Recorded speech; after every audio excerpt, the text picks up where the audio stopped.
I moved to Copenhagen. It's not the utopia everyone thinks. As a native Londoner, I'm not accustomed to seeing clean streets, blackened chewing gum, a discarded McDonald's takeaway bag, and moldy cigarette butts are a common sight. London is a glorious city, but it's undeniably gross. When I traveled to Copenhagen, Denmark, for the first time as a fledgling 23-year-old journalist attending Copenhagen Fashion Week, the state of the streets was the first thing I noticed. Here, workmen are tasked with burning away the weeds that break through the cracks in the pavement. I realized that if a city has money to address such a minor inconvenience, then why on earth was I still living in a place where thick bathroom mold is customary? Trademarked as the land of hygge, which roughly translates to coziness, Denmark is often touted as one of the happiest places to live in the world. In fact, a study last year highlighted Copenhagen as the best city to move to for British expats.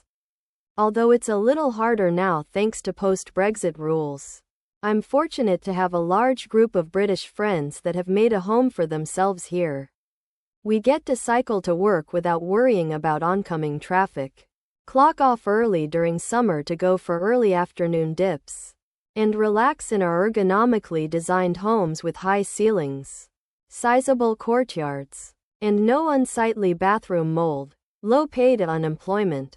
However, moving from London to Copenhagen 6 years ago was no fairy tale.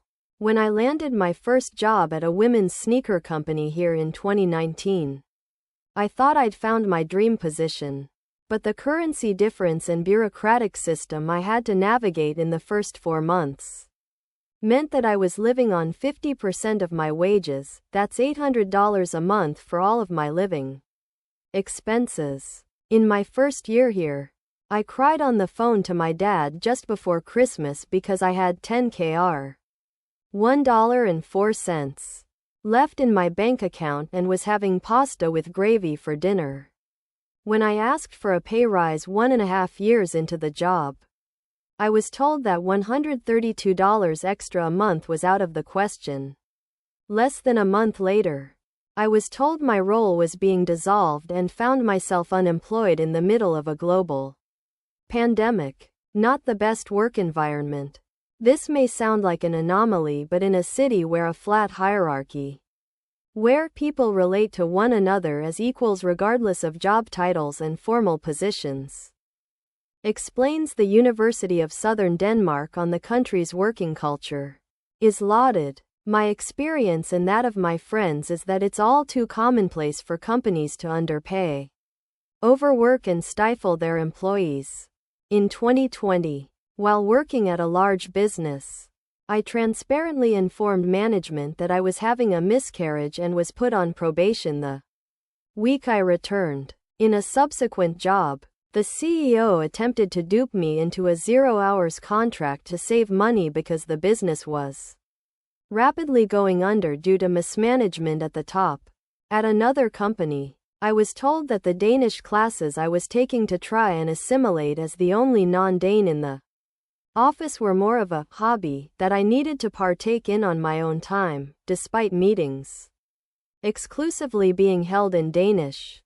Fellow expat friends of mine have expressed a yearning for the meritocracy of their home countries, suggesting that the Danes arguably have a great work-life balance because they simply leave the bulk of their tasks for the foreigners who are accustomed to the rat race style of working.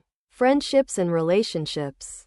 The cultural divide between the Danes and the non-Danes is also felt acutely when it comes to making friends. Luckily for me, I have a lot of wonderful Danish friends who have welcomed me into their inner circles.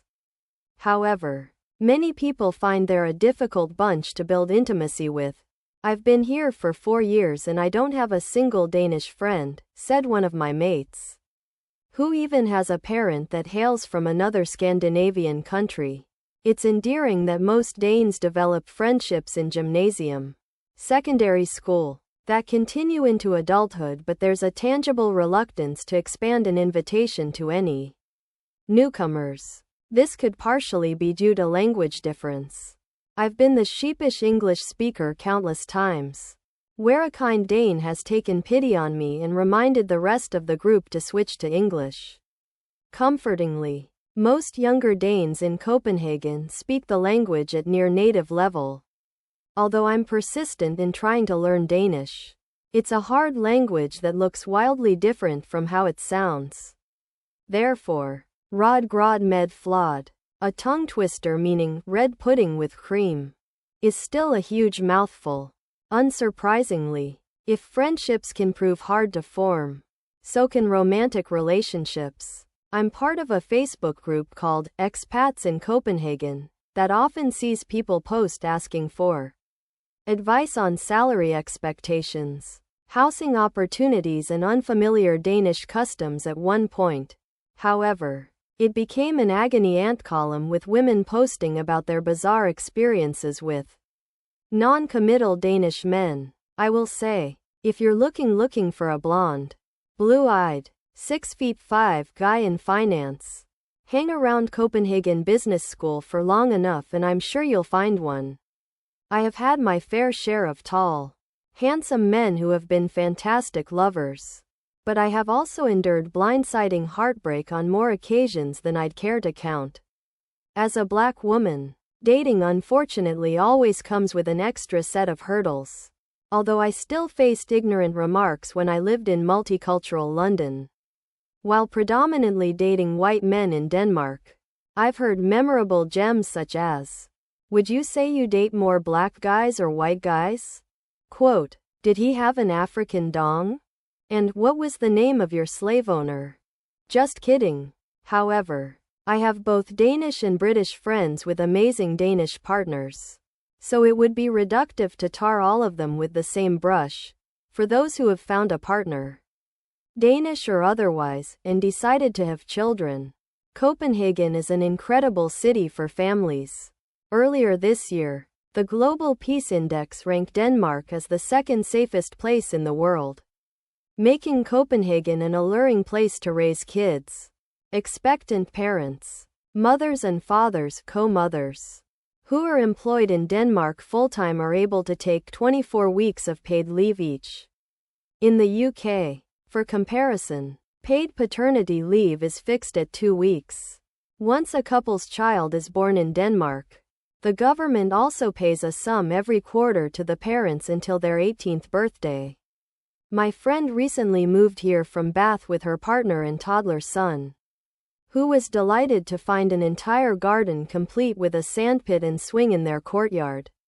Most Danish apartment buildings include courtyard space with playground equipment, BBQs and picnic benches for communal gatherings. There are child-friendly museums, the planetarium and the Frederiksberg Zoo for family days out. Though the majority of my friends here don't have children, the ones that do feel that they're still able to engage in active social lives without having to make too many sacrifices. As the average age for first-time mothers in Denmark in 2023 was 31.5. I undoubtedly feel pressure to settle down and have kids but know I'm simply not ready yet.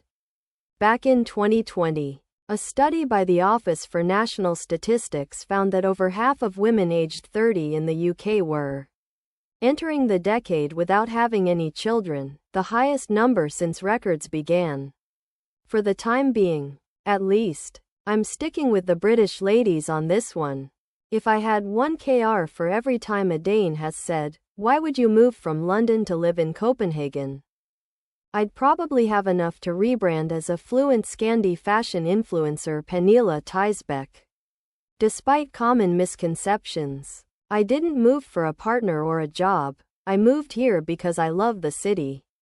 My friend Ellum, a fellow expat from South London who recently relocated back to Copenhagen, once said to me, "You just love Copenhagen, don't you?" I adore the fact that I can walk home alone in the early hours in summer, reveling in the inky blue sky because the sun never really sets. When I'm feeling too lazy to bike, it takes me 15 minutes to get to work on the metro in the morning. I can sit in a smoky bodega with my friends any day of the week. drink Tuborg classic beers and engage in a conversation in my broken Danish with raucous locals.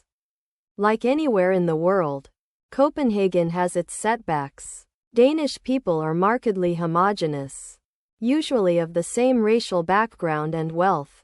In that sense, it's easy to build a utopia when there's little to challenge the status quo.